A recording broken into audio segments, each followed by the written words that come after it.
Okay, here's another video over integrals, and this is problem number 20 from the homework. It wants us to integrate sine of x over 1 plus x squared dx from -1 to 1. And here's kind of a little tidbit that can actually save a lot of work in the long run. Since we're going from -1 to 1,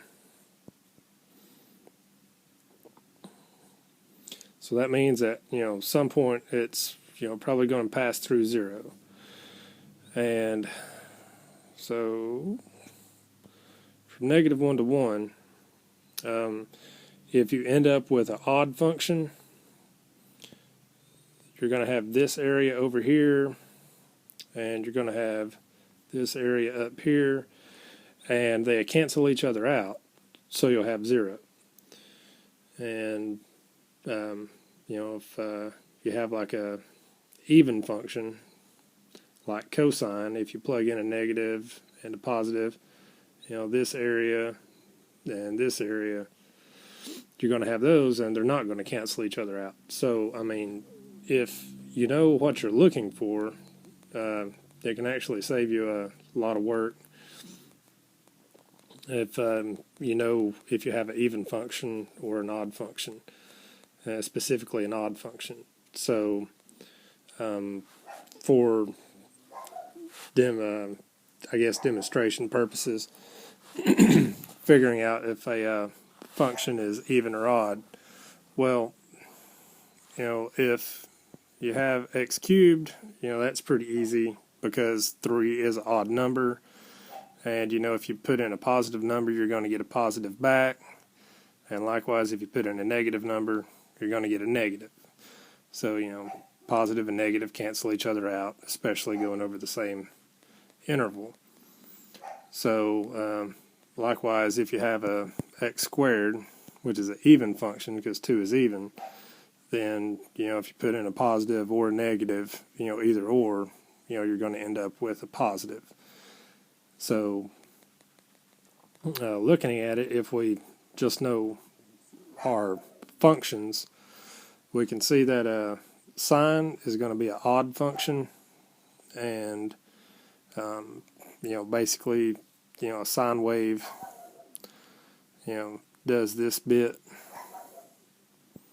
So, you can tell that that's going to do there, and you could actually go through and crunch some numbers and actually put it in, and I'll show like a quick example of that. Say we had x cubed of, say, f of x, and that's going to be a positive x, of 1 plus sine squared x. And so say we put in a negative x, and that's going to be negative x cubed times 1 plus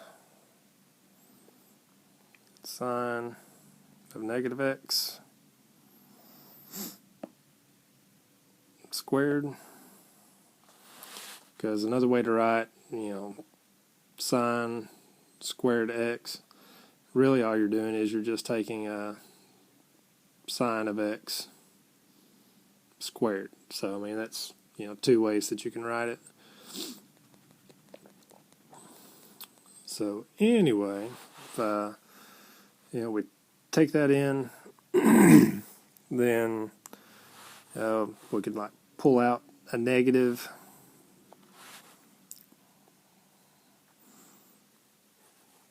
And so that will be the same thing as -1 times x cubed times 1 plus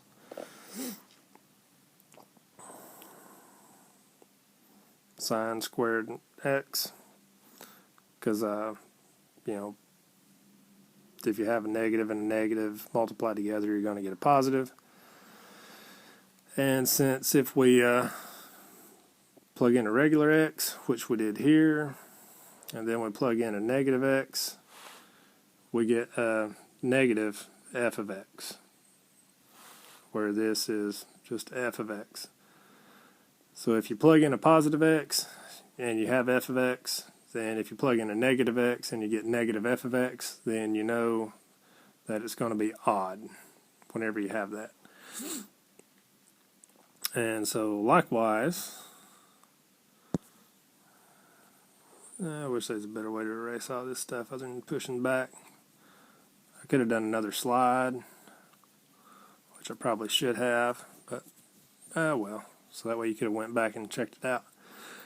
But so anyway, going into that, say we have f of x is equal to sine of x, and f of negative x is going to be sine of negative x. Basically that's the same thing as sine x times a negative. So we have our positive f of x and a negative f of x there, so we know that sine is odd. And another way that you could check that